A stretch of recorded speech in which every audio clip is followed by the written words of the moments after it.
шаҳроми саъдӣ чӣ гуна гум шуданашро ба падараш қисса мекунад, чӣ тавр аз восе ба душанбе рафтан ва 20 рӯз бедарак шуданашро.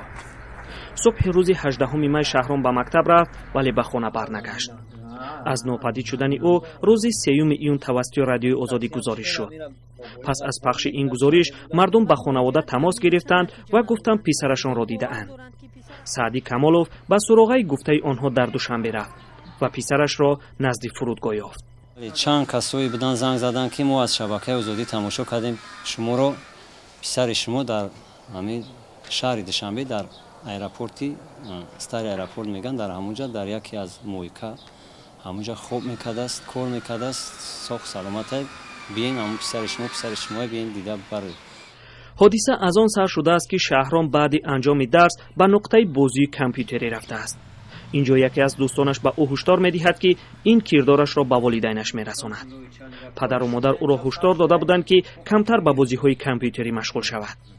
шаҳром аз тарси он ки рафиқаш таҳдиди худро амалӣ мекунад, тасмим гирифтааст ба душанбе бигурезад. то рӯзи ба хона баргаштан дар ҳамон нуқтаи шустушӯи нақлиёт кор кард. вале шаҳром аз кори худ пушаймон буд ва орзу мекард ки ба хона баргардад. گفت مادرت کسل شده است، چرا زنگ نمیزنی؟ مرا زنگ میزدی، من به تو میگفتم خواهی کار کن، مقصد برای همین زنگ میزدی باید تو یک بار بخونی. از شهرام هم کسی نپرسیده است که او از کجا و چگونه به دوشنبه آمد. پدری شهرام هرگز نفهمید که صاحب نقطه شستشوی نقلیات کیست. زیرا وقتی میخواست صاحبش را پیدا کند او با هر بهانه به نزدش نآمد. شهرام به گناهش اقرار است و از پدر و مادرش بخشش میپرسد. الان به امتحانهای مکتبی تیاری میبیند. اما رفتار او سبب بیمار و بستری شدن مادرش گشته است.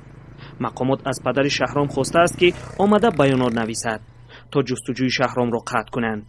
پدر شهرام همچنان میخواهد از رادیوی آزادی برای جلب توجه به ناپدید شدن پسرش تشکر گوید.